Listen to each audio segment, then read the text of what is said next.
are. 1, 2, 3, 4. Okay, I think we're ready. That's fine. That's fine.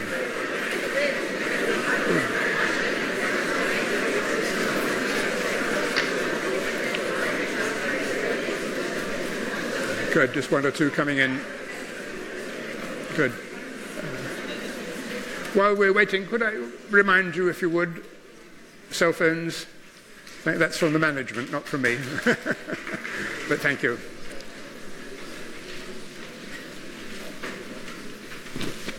Good. Well, good morning to you all. I had a sleepless night. I didn't expect anybody to be here after yesterday. I presented picture after picture of people you'd never heard of. But in defense, I will say to you, how do you paint silence and how do you paint thought? And so that's my defense. But thank you all for sticking it out. I also want to say a special thank you to those of you in the audience who've come down afterwards to talk to me and shared your thoughts with me, which gave me ideas. And that's the second reason I didn't sleep well last night, because I was up half the night reading this book, which somebody kindly gave me, which linked schizophrenia with evolution. And suddenly the whole thing came crystal clear in my mind as to what I was trying to do in this course. True. There we are. So yesterday we saw a lot of obscure people, but I think with a purpose. Today, just the opposite. Vincent van Gogh, probably the most widely known artist in the history of the world, and this particular picture, The Starry Night, probably the best known picture in the world. And we're going to see lots and lots of images of Vincent van Gogh, almost all of which will be familiar to most of you. So why are we doing this? Because I wanted to put those pictures in the chronological narrative of his life, so you know when he painted which picture and why. But more importantly, as we go through his life, we'll be looking for the peaks and troughs of his psychological roller coaster that culminated in his suicide at the age of 37, in order that we may try to arrive at a definitive diagnosis as actually what was the matter with this man. This picture here, for example, was painted 3 months after he had been admitted to the asylum just a little outside the Provence town of Saint-Rémy. The Starry Night, he had a room upstairs, which we'll look at in a moment. And there, in the early hours of the morning, with his raw canvas there, he painted what he could see in his mind's eye, or in his visual eye, because it was pretty dark, a starry sky. And the only question about the authenticity of the topography here is whether this tree was actually present or not, or whether it was a device he inserted for aesthetic purposes. He had a lifelong correspondence with his brother Theo, as you know, and we'll talk about that at some length.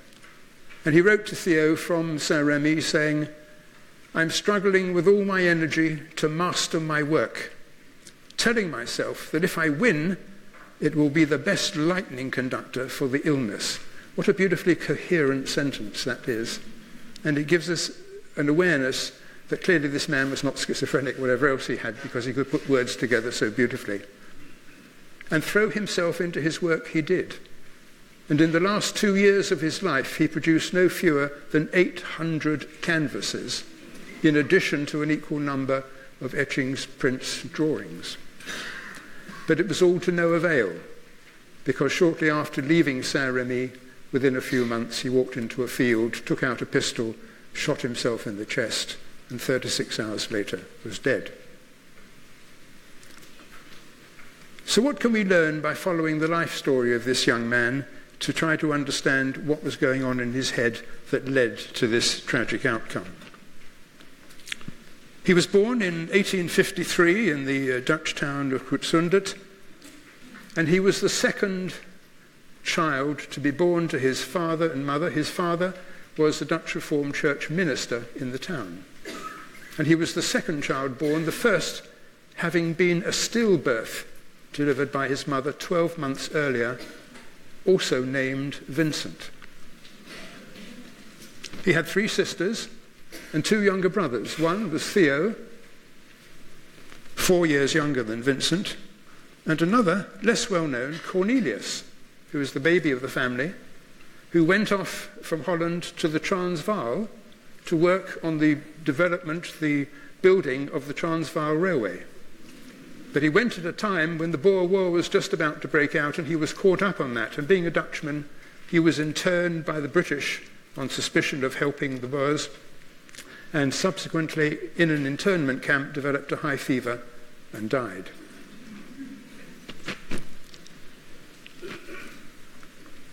His grandfather was a stern man with a doctorate in theology from Leiden University.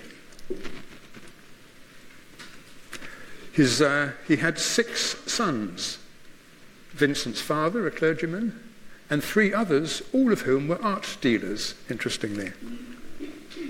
His mother was a deeply religious woman and homeschooled Vincent until he was 8, when he went to a boarding school, which he absolutely detested, and he was taken out at the age of 15, and there his formal education stopped. What to do? Well, he had 3 art dealer uncles at the time, and so one of his uncles suggested that this young man, who was a little bit strange, this boy, now a teenager, perhaps he would be interested in a career as an art dealer. And so an uncle who was working as an art dealer in The Hague contacted the distinguished art dealing company based in Paris. This is their headquarters building. You can see there, Goupil and Company. They were art dealers and printers. Goupil was a well-established company, a bit like Sotheby's now, with branches all over the place. And Goupil had a branch in The Hague and also a branch in London, and as far as I know, in other places as well. And so it was arranged, because his uncle was an art dealer known to the management there, that they would take this unknown young man on as an apprentice art dealer in their Hague office. But it wasn't long before young Vincent, with his difficult personality, was arguing with them, and this went on for about a year, and eventually they were on the point of dismissing him, but rather than offend his uncle and cause ripples in the art world, they arranged for his discreet transfer to their branch in London. And there he learnt English, and he stayed for the better part of a year or more as an apprentice there to the Goupil branch in Bond Street, I think it was. But then he was arguing again with them. They were telling him what to do, and he wanted none of it. He wanted to do things his own way. And again, to avoid ructions with the family, they sent him back to Paris to work in the showroom in the head office here. And there, as the customers came through the door, he was supposed to, I'm not sure, know precisely what he was supposed to do, but presumably usher them in and say bonjour or whatever, and show them and introduce them to the more senior members of the staff. But instead of doing that, he spent his time at the counter deeply immersed in the Bible. Enough was enough, and he was finally dismissed. So here was a young man now who for 3 or 4 years had been trying to become an art dealer, but things were clearly not going well. And so what to do? He wasn't sure what to do or where to go, so he enjoyed speaking English, and he enjoyed his time in London from a social point of view at least. And so he went back to England and found a job, extraordinary to relate, as a temporary teacher in the seaside town of Ramsgate. What he taught and in what language I could not find out. But there he stayed for a couple of months before finally coming back to Paris, coming back to the Netherlands with his family.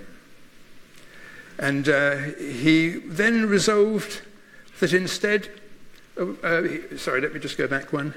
He then contacted an uncle who was in Amsterdam, because having enjoyed the teaching, he thought he would become a preacher like his father.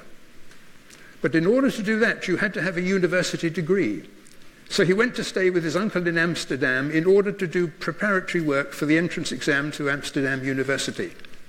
And he beavered away and beavered away and beavered away, but it was clearly not working out, and he just couldn't cope with the academic side of it all. So he returned home.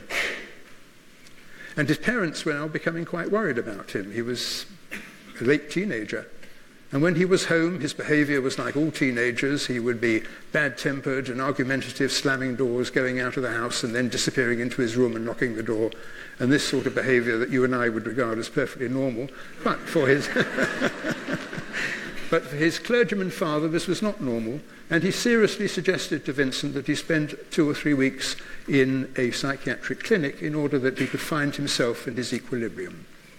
And of course, that was just red rag to a bull, and door slammed, and that's the last they saw of Vincent for quite a long time. He then decided, well, if I can't be a clergyman because I can't get a university degree, at least I'll be a missionary. And he was passionate about the Bible and preaching and his tunnel vision view of life. And so he went to Brussels. And there he, I presume, knocked at the door of the Brussels Missionary Society and explained himself. And they offered him an apprenticeship on a probationary period for 3 months. And they assigned him, we're not quite sure what he was assigned to, the records are not clear, but it didn't work out, and they didn't offer him at the end of the 3-month probationary period a definitive missionary post. He was undeterred, and he knew, he'd heard while working as a temporary missionary, that they did need missionaries in the southern Belgian coal mining area around the town of Wasmis. So he takes himself there, and introduces himself to the missionary society in Wasmis, and they were indeed pleased to have him. They were short. There were lots of miners and their families with their social problems, and they really needed help. So he was taken on this time for a 6-month probationary period in Wasmis, tending to the emotional and spiritual needs of the families of the coal miners and the miners themselves. And at the end of 6 months, his evaluations came in from his peers and his superiors at the missionary society, and sadly, it wasn't what was hoped for. They described him as slovenly in dress, a difficult, irascible personality with poor communication skills. And with that rather damning, sad report, of course, that was the end of his missionary career. So he now goes back. He had written to Theo, in whom he was now in contact. Theo was now working as an art dealer in Paris, his younger brother, and he wrote to Theo for advice what he should be doing, and told him the situation. And Theo contacted his parents back in the Netherlands to say that things were not going well for Vincent. He couldn't really hold down any job at all. Whereupon Vincent's father makes an appointment for a distinguished professor of psychiatry in The Hague for Vincent and plans to accompany him there. And they go to The Hague, but Vincent refuses to go in and see the professor, and the whole thing is just cancelled, and that's that. So clearly there were worrying signs very early on in his life. Vincent stays in Belgium, and then quite unexpectedly turns up at home, unannounced, to discover there was his recently widowed cousin, Key, and her young son. He remembered her, but he hadn't seen much of her. And he sees her, and staying with his parents, they go out for a walk together. And as they're walking together, re-establishing contact, cousin to cousin, he suddenly turns round to her and says, "Will you marry me?" And she, thinking it was a sort of joke, backed off and said, "Well, Vincent, I don't think that will work out. I'm 7 years older. I've got a son of 6 here. I don't think that's going to work out at all." And he was crestfallen by that. He then wrote to Vincent again, saying, I'm studying hard, he said, on finding a career. Can you give me some advice? And Theo wrote back to Vincent saying, "I remember well, you were good at drawing as a child. Why don't you do some drawings? It'll do you good anyway. Send me what you're drawing, and I'll comment on it and tell you what I think," which he did. And this is one of the earliest drawings that Vincent van Gogh did. It's of his next-door neighbour. And it's interesting he chose his melancholic next-door neighbour as a subject, because this meshed, I think, very well with his own mood at the time, one would suspect.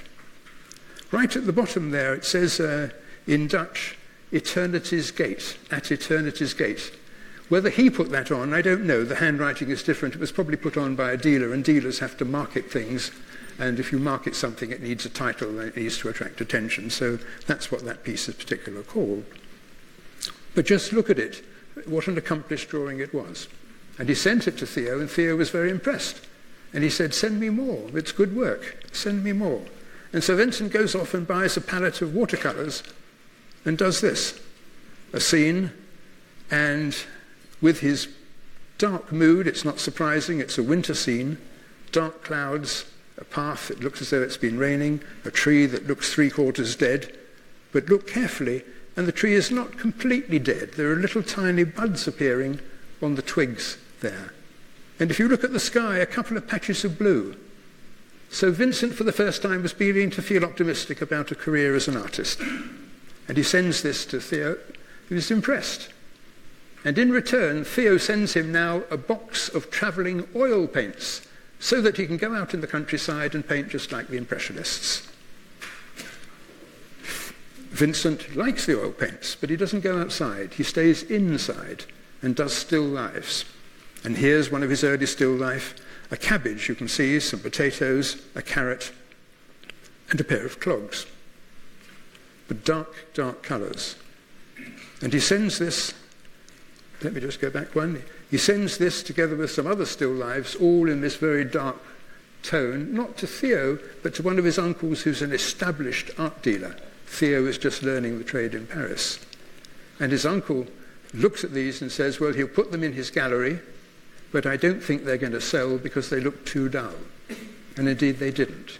And so Vincent became a bit despondent about that. He then decides, whenever he's at a low, he keeps changing where he lives. And so now he goes off to The Hague. And in The Hague, he goes to a brothel, and there he meets Sien Horlick. Sien is one of the pros of the field there, and she is quite heavily pregnant. And in spite of that, they hit it off well, and she actually moves in with him in his accommodation in The Hague. Vincent always writing to Theo lets the family back home know what's going on, and his father is so horrified at what's happening to his Bible-loving son that he serves papers in the local court to have Vincent made a ward of court. Sien, meanwhile, gives birth to her son, and shortly afterwards, mother and child leaving Vincent alone, and the papers are then withdrawn as the immediate crisis seems to be over. And all that Sien has left him with is a severe case of gonorrhea, for which he is admitted to hospital for 3 weeks, where he has painful urethral alum irrigations. And that will be a recurring problem. Coming out of hospital, he does another still life, and here it is, a painting of remorse, I suspect, for what has happened, an open Bible and a pair of candles. He's now feeling more confident in himself, in his ability as a painter for the first time, as he's looking for more interesting subjects than candles, Bibles, clogs, and onions.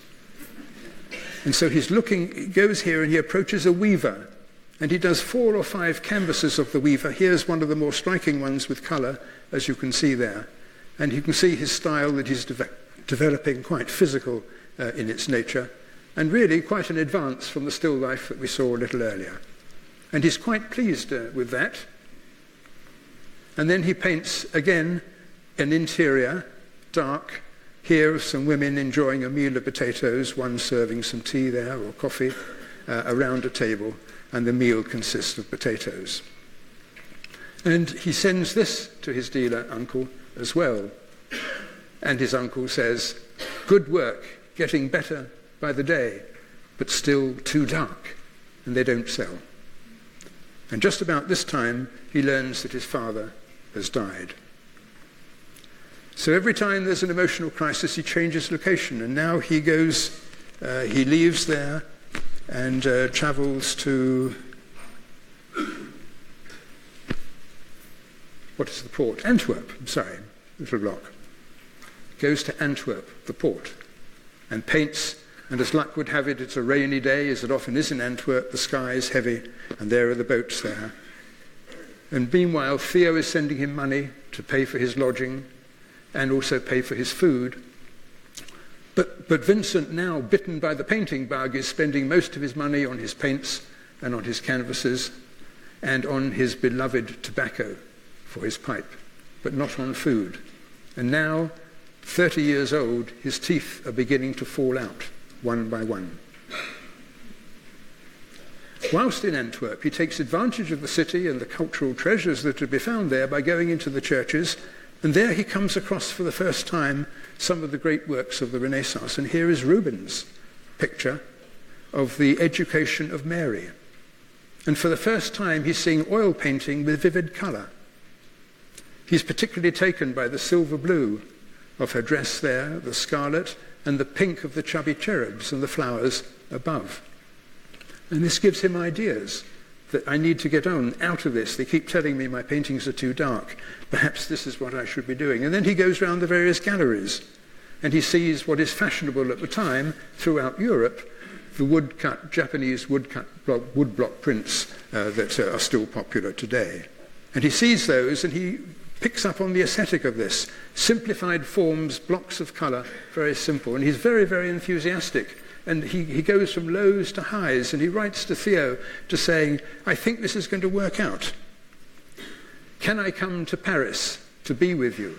Because Paris was still the mecca for artists, and there was a lot going on, and he's been stimulated by what he's seen in relatively provincial Antwerp, what would only be waiting for him in Paris. So in great excitement, he writes to Theo and say, can I join you in Paris? And Theo, being a good, loyal younger brother, says yes, of course, and he comes. Theo lived at the bottom of the hill of Montmartre, a leafy little village at the time, and Vincent goes to the top of the village because he heard there that there's an old windmill, which reminds him of home, which is attached to some derelict buildings which are now being incorporated together as a working man's dance hall. And the proprietor of the working man's dance hall lures the customers in by giving them, with their glasses of wine and beer, little galette cakes that she makes as a sort of little speciality of the house, as it were. And so this dance hall became known as the Moulin de la Galette, at the top of the hill. And here Vincent does one of his very few paintings he does while he's actually in Paris. And here he paints the Moulin de la Galette at the top of Montmartre Hill. But it isn't long before Vincent again rubs people up the wrong way, and even his beloved brother, who has been supporting him all this time, has had enough. They're arguing, and Theo then writes to their sister Wilhelmina to say what's going on. He writes, there was a time I loved Vincent very much, and he was my best friend, but that's over now. He loses no opportunity to let me know he despises me. No one wants to come by anymore because it always leads to rows, and he's so filthy and slovenly that the house looks anything but inviting. These are huge clues as to what's going on in his head, I think, and we'll try to bring these together a little later on. In spite of that letter, Theo, the loyal younger brother, secures a place in Cormon's celebrated private art academy in Paris, which all young students flock to try to go to. Fernand Cormon is there, painting with his palette, as you can see. And look who's sitting on a chair right in the bottom left-hand corner there, none other than Toulouse-Lautrec, who was also a student. And so the two of them meet. Lautrec was absolutely fascinated by Vincent, firstly because he was quite a bit older than the other students. He was now in his early 30s, and the others were usually in their 20s or so. But particularly, and he found him so fascinating that Toulouse-Lautrec did this pastel sketch of Vincent. You can see looking quite a bit older than his 33 years or whatever he was just then. And what fascinated Lautrec about his personality was his piercing eyes and the fact that he had wooden false teeth that clattered whenever he spoke in bad French. But he was a loner, Vincent, insofar as he would talk with the other students at the end of the teaching session that Cormon was giving, and when they would meet afterwards, they would chat and discuss art theory and what they were doing. But Vincent would have none of their opinions whatever. He told them what he should be doing, he told them what they should be doing, and if they disagreed with them, he just dismissed them out of hand. So this rigid, it sort of recalls Michelangelo in a way, doesn't it? It's all very interesting as we put this together. The students, though, were kind enough to introduce him to Monsieur Tanguy, who ran a shop not far from Fernand Cormon's studio, school, where the young students could buy their art supplies. And here we see one of the first portraits that Vincent did of Monsieur Tanguy, who was such a nice man that he forgave the students who came asking for their supplies. He gave them supplies even if they didn't have any money. And so the tabs grew longer and longer and longer, and they gave him the honorific of Père Tanguy as a means of thanking him for the credit that he was granting them. And so that's where this picture comes from. And there is Père Tanguy, the art dealer, sitting in front of his woodblock prints that he also had for sale in his shop. While in Paris, of course, he had an opportunity to go around various galleries to see what else was going on, and that, of course, was the high point of the Impressionist craze. All the galleries were full of Impressionist painting, but what attracted him particularly was this pointillistic technique that seemed to fascinate Vincent more than the more vigorous brushstrokes. And so he does a self-portrait, again, one of the few paintings he did in Paris, and here you can see he's adopted that pointillist technique there in this self-portrait as an experiment. He also stumbles across a gallery where there's some exotic-looking oil paintings. And these exotic oil paintings are a one-man exhibition being given by a gallery owner for one Paul Gauguin, who had just returned from Martinique, carrying these pictures with him. And Vincent had heard of Gauguin and held him very much in awe, and actually met him in the gallery very, very briefly and sort of rather deferringly sort of just acknowledged who he was and thanked him and saying how much he enjoyed his pictures. And that was that. But Gauguin himself was a very difficult personality, and the two individuals were night and day in terms of their personalities. Gauguin was arrogant, self-opinionated, dismissive of others, whereas Van Gogh, although showing those traits outwardly, inwardly was nervous to the point of being neurotic. Vincent was feeling the pressure of urban Paris. It was bustling, bustling, bustling, and Montmartre was supposed to be a little green village comparative to the rest of the town. But this is a contemporary postcard from around the time 1890 or thereabouts, of the Carrefour des Boulevard Montmartre et des Italiens. So a junction in Montmartre, bustling, as you can see. The horses and carriages and the horse-drawn buses are now having to vie with motor-drawn omnibuses. And all this was much too much for Vincent. He found the whole thing claustrophobic, closing in. He enjoyed his experience at the Cormont School, but somehow it wasn't coming together. He was doing hardly any painting. And he really felt that he needed to get out of Paris. It was becoming claustrophobic. And he said to Theo that he felt he really needed to go down to the south of France. And what precipitated that decision was yet another recurrence of his gonorrhea, which brought him into hospital for more painful irrigations. And he thought the kinder weather in the south of France would do something for his gonorrhea. And so then, after 2 years in Paris, he does head south and chooses the town of Arles as a place to go. And as soon as he arrived, suddenly everything lights up for him. All the colours that he'd thought about, there they were. Even with the setting sun, the golden wheat field there, you can see, is absolutely glowing, and his palette now adopts this vigorous, bright, vibrant light with the yellows, the golds, and the blues there. And he writes to Theo full of enthusiasm, saying that he loves it here and he really feels he can do good work. He lodges at the Café de la Gare in Arles when he arrives, looking for a studio. And he goes around the town looking for where he could do his work, and he comes across this double house here. You can see one with pink blind hanging over the pavement there, and the other half of the house has green shutters and a green door, just on the Place Lamartine in Arles. The house is still there. And it's the house with the green shutters that was actually available for rent, upstairs and downstairs. And with the money that Theo is sending him, he puts down a deposit and takes the house on the right-hand side there, the green shutter house, and this is going to be his studio. And he has grandiose ideas for this studio. And the grandiose thing is something that's been a theme for the last week, as you know. He's going to call this studio not a studio of the South, but the studio of the South. And he envisions it as a mecca for artists to come and show their work, and where he can show his work to other artists and to dealers. So he's very elated and very excited and sets to work producing a body of work, because he'd done next to nothing in Paris that was going to be saleable, at least. And so he sets to work.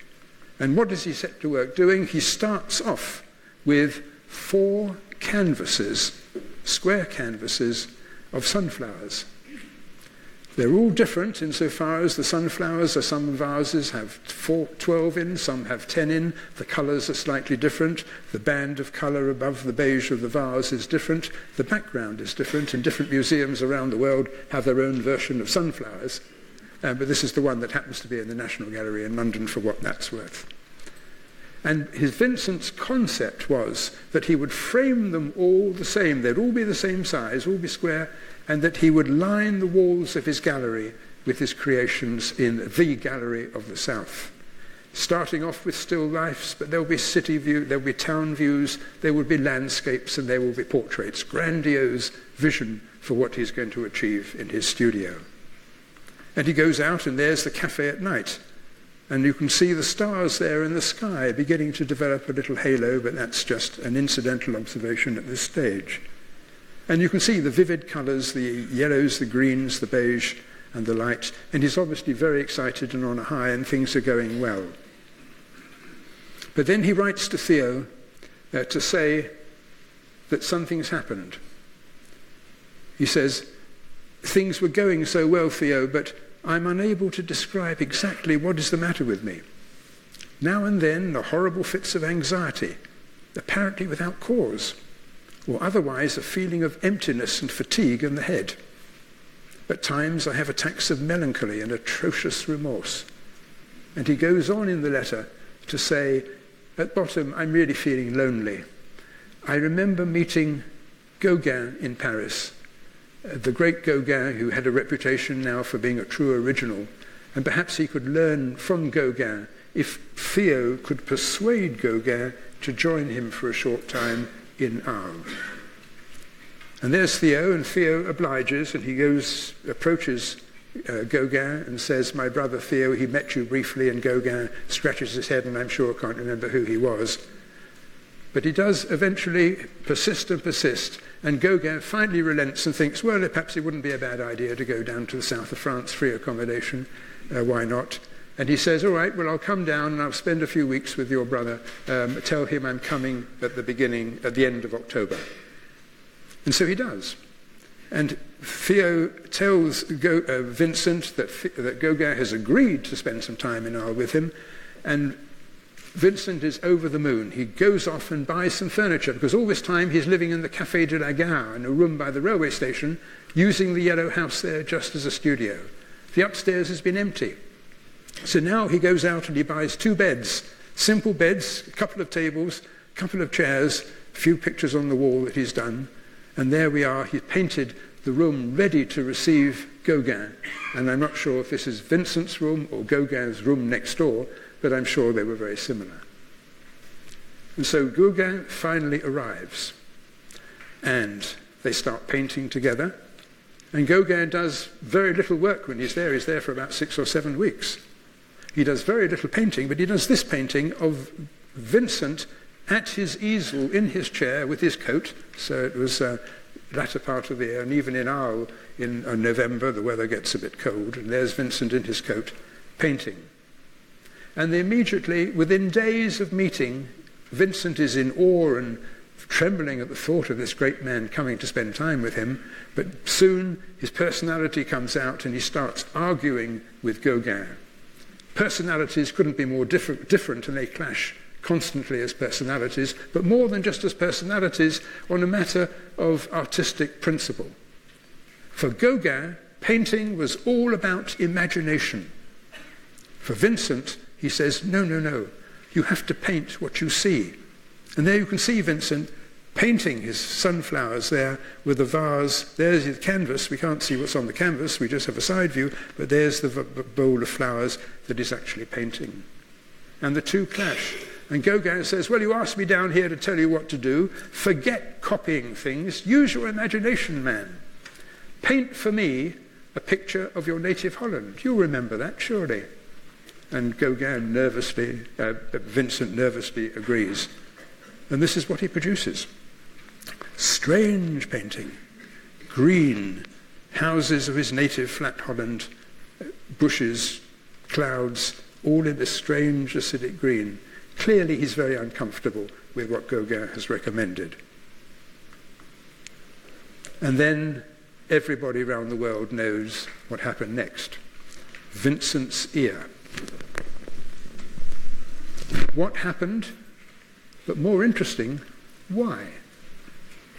Well, we know what happened because there was an account written in the weekly Arles newspaper called the Republican Forum. And the reporter writes as follows.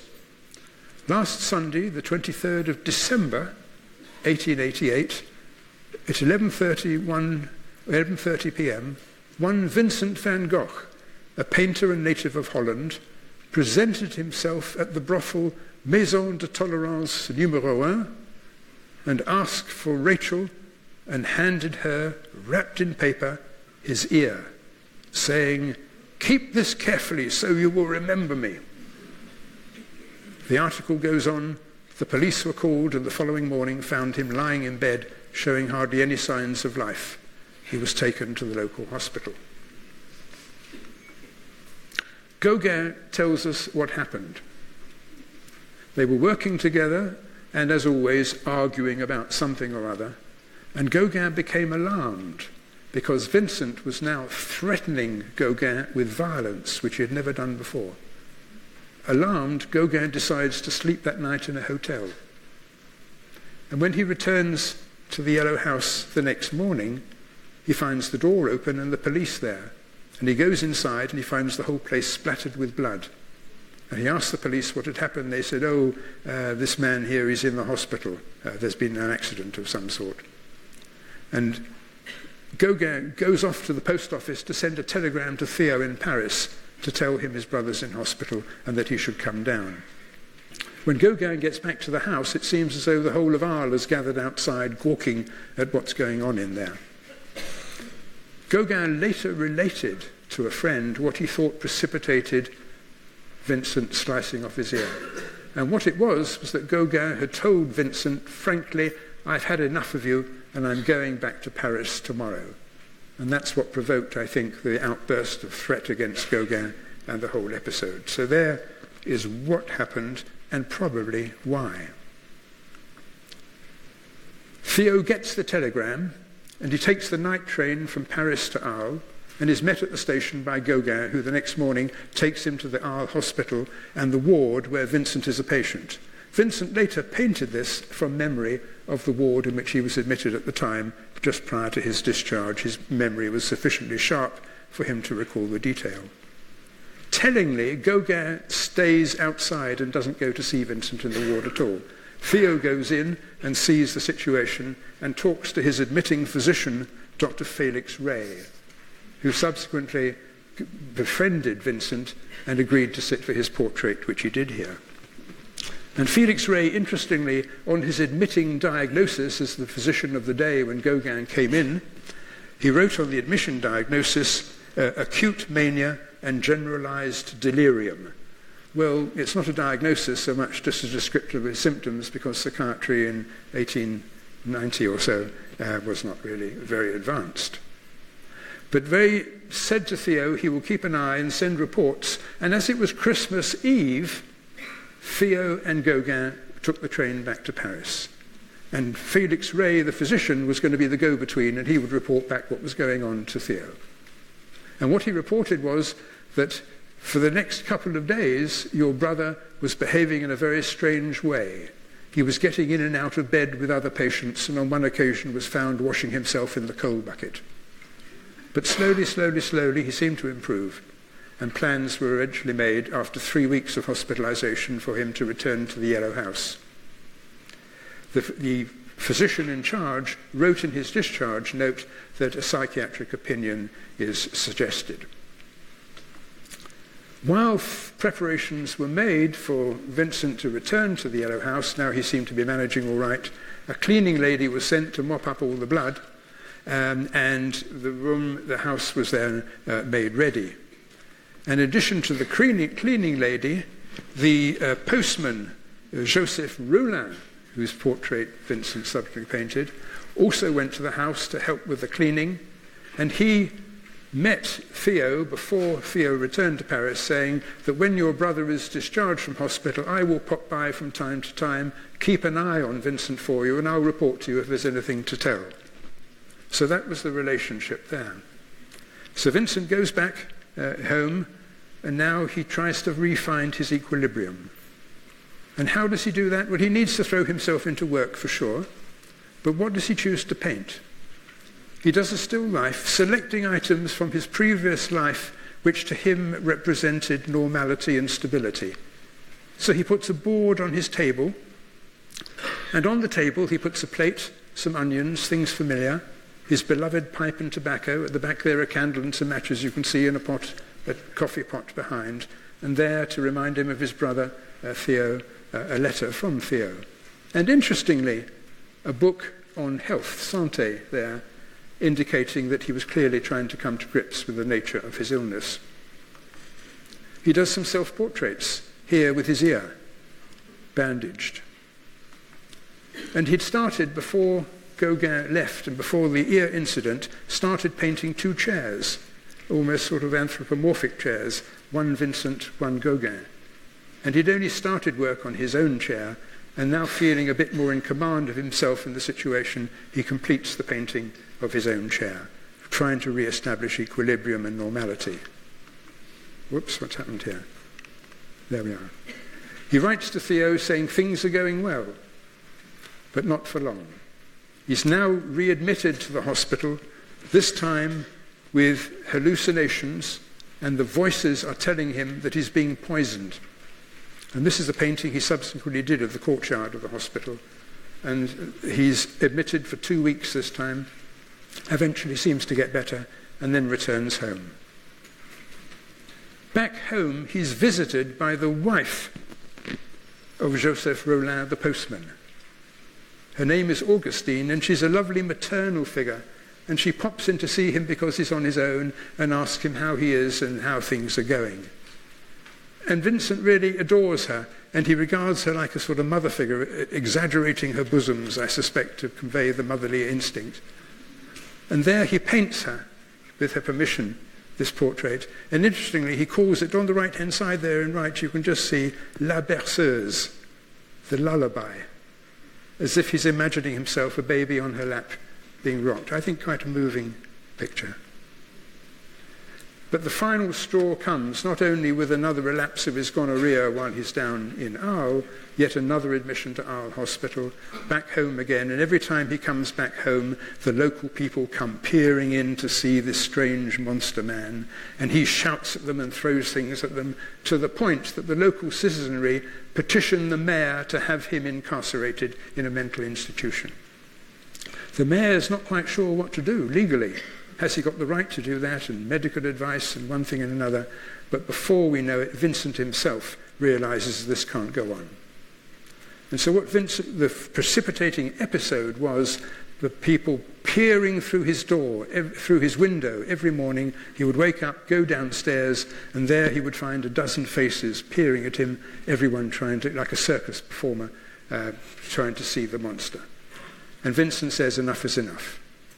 And so he approaches his Protestant clergyman, who agrees to drive him to the abbey, former abbey of Saint Paul de Moselle, a little way 30 kilometers outside Saint-Rémy, which had been converted into a mental asylum. And there Vincent is admitted, and what is interesting was to see the admitting note written by the director of the institution, Dr. Peyron. And Dr. Peyron writes that Vincent van Gogh gave a very clear account of himself and his symptoms. I was very impressed, he writes, and he writes as the admitting diagnosis, epilepsy. Where that came from, I can't imagine. Whether it was just the episodic nature of Vincent's mental illness, which is characteristic of epilepsy, led him to that, I don't know. So there is the institution as it now is, and it's still a hospital, although no longer a mental hospital. And there's the abbey, and Vincent was given a room upstairs, and it was from one of these upstairs rooms that he painted the Starry Night. He was given a second room downstairs as a studio. And at the time, there wasn't the field of lavender there, but it was an unkempt, large unkempt garden that surrounded the abbey, and beyond that were wheat fields. After a month of settling in, he seemed to be fine, no relapses at all. He went out and was given permission to go out for the day to paint, and here he paints an olive grove with the hills of the Alpille behind there, you can see. But again, rather disturbed brushwork, as I think you would acknowledge, and look at that curious cloud hovering above there. But this was his perception, and he seemed to be fine, and he wrote to Theo saying he was really feeling good and he was beginning to paint again, and the people there, the nuns, were kind and the food was reasonable, and all seemed to be going well. And here's, just to recall the correspondence between these two brothers, Vincent wrote no fewer than 4,000 letters which have survived to his brother Theo. And you can see, as we looked at Wölfli's writing and the other writings of schizophrenics and everything else, there's nothing really comparable in the style of writing there. It seems just a normal sort of handwriting with crossings out where he makes corrections in order that the text should read more coherently. So clearly not schizophrenia. And he frequently illustrated the letters, and this is a letter at the time he was doing the Potato Eaters. And he writes to Theo to say all is going well, but then suddenly another relapse again. And what happened now is that one of the nuns discovered that what Vincent was doing was eating the paint from his oil tubes. And so he was confined to barracks, as it were, for a while, whilst the doctor tried to sort that out.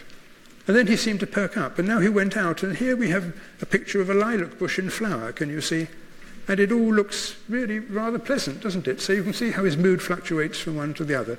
Nothing turbid about that at all, turbulent about that at all. But then something else happens, and as he feels yet another one of these episodes coming on, he has a couple of days' warning, like a prodrome. He paints this scene. It happens to be where there's a quarry, a disused quarry. You can just make out a little area there. And that paints, and again, back is this disturbed brushwork all the time. A year has gone by in the institution now, and Vincent is really feeling that he needs to change the scenery. And what is getting him down is not the care he's received, but the presence of all the other mental patients in the institution, which remind him constantly of his own problem. And even some of the nuns are getting on his nerves. So he writes to Theo saying, I really feel I would be better if I came back to the north again. And Theo says, well, are you really sure about that? And Vincent says, well, could I not be under the care of your own doctor? And so Theo approaches his own doctor, who is Dr. Gachet, who lives in a little town, pretty little town in the country, popular with artists because of the scenery. And Dr. Gachet lives in this little town called Auvers-sur-Oise, not far from Paris. And Gachet agrees to take him on as a patient, as it were, and arrangements are made for Vincent to go. Dr. Peyron, the director of the asylum, gives Vincent a discharge letter to give to Dr. Gachet when he sees him. And in his discharge letter he writes, this patient is calm most of the time, but several crises lasting 2 weeks to a month when he has terrifying fears. Attempted to kill himself by swallowing paint and paraffin from the boy lighting the lamp. Discharged today for the north of France, hoping the climate will suit him better.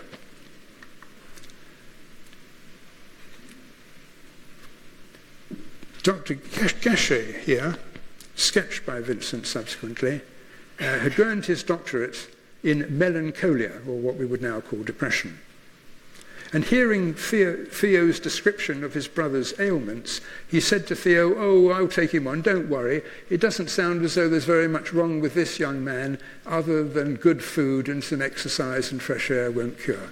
He should stop worrying about himself," was Dr. Gachet's diagnosis. Theo goes, Vincent leaves the south and he travels up to Paris, and on his way to Auvers-sur-Oise he stops by the apartment where his brother Theo lives. Let me just go back. He goes to his apartment where his brother lives and stays for a few days, and to his dismay he discovers, and I think he probably knew but the reality was hitting home, that Theo was now married and had a young son who he affectionately called after his wayward brother Vincent.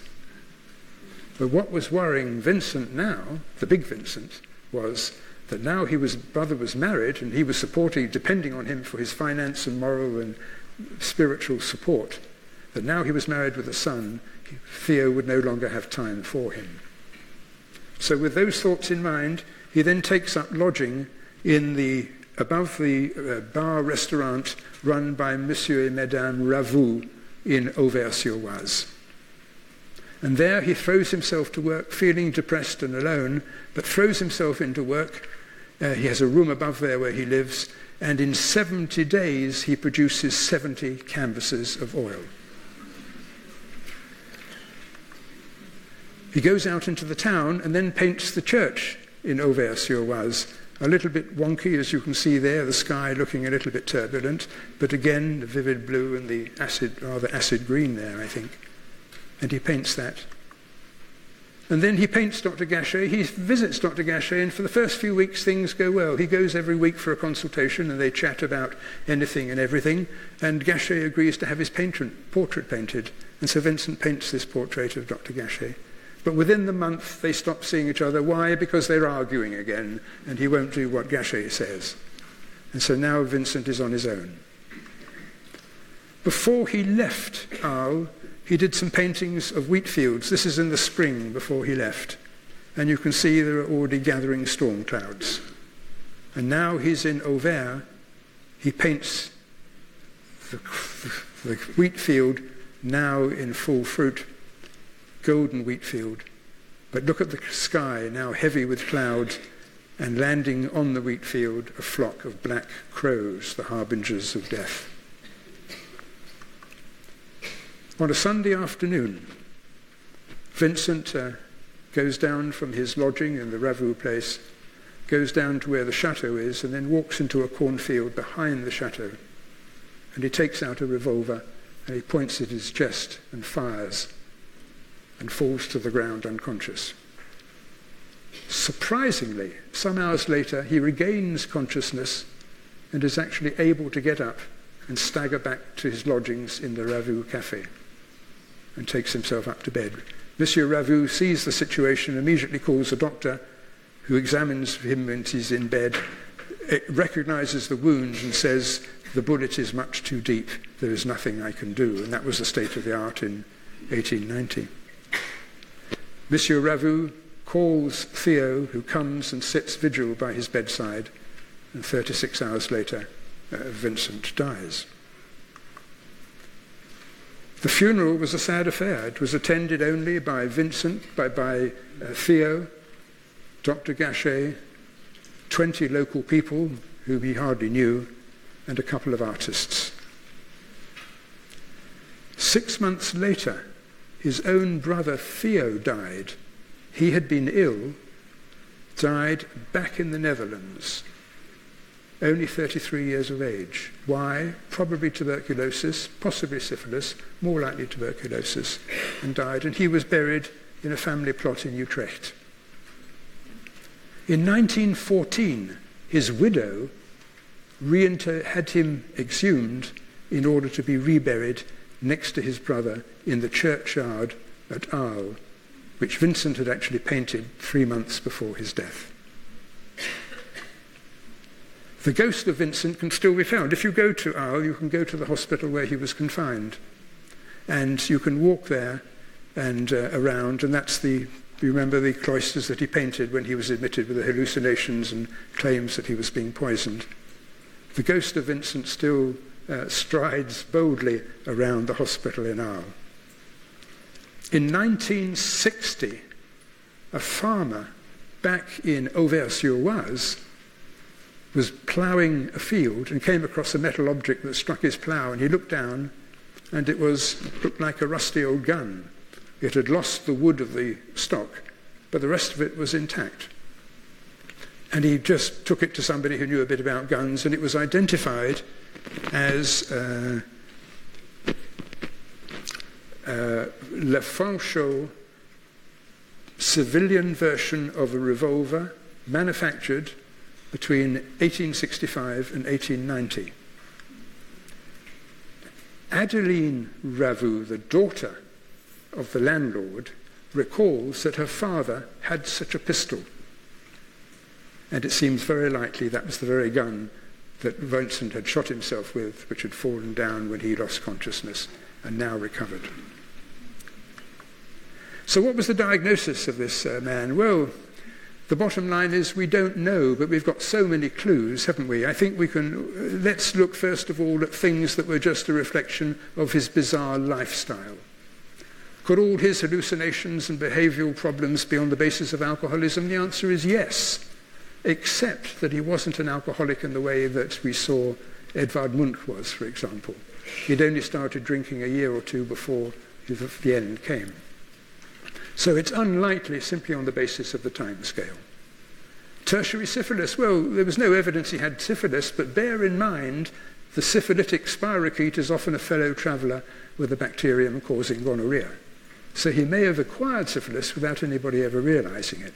And in any event, there was no effective treatment anyway. So that remains a possibility that this was the tertiary stage of syphilis affecting the brain and his behaviour. Equally plausible is the possibility that he had porphyria, the illness that afflicted King George III, the madness of King George III, episodic outbursts with all the symptoms that he experienced. Although plausible medically, it seems implausible by the fact that in porphyria during an acute attack, the urine turns into a characteristic plum colour. And in 1890, or the 1880s thereabouts, one of the few things a doctor could do, apart from taking the pulse, was examine the urine. In fact, in the 18th century, doctors were derisively called piss prophets. And it seems to me inconceivable that with his many admissions to hospital, his urine would not have been examined and that diagnosis would have been made. So I think we have to rule that out. And then there's lead poisoning. All artists use lead white as the purest, most brilliant form of lead or white oil paint. And artists tend to lick their brushes or not wash their hands properly. But the brain is susceptible in infancy and in the fetus, but not so much in old age or in middle age. So that seems a less likely diagnosis. What about an intrinsic underlying abnormality? Well, there's no question he had a personality disorder. He was also manic in his activity, bursts of activity, 70 paintings in 70 days in Auvers-sur-Oise, and also fits of depression, which he admitted himself, as well as episodes of anxiety, which he recorded in his letters to Theo.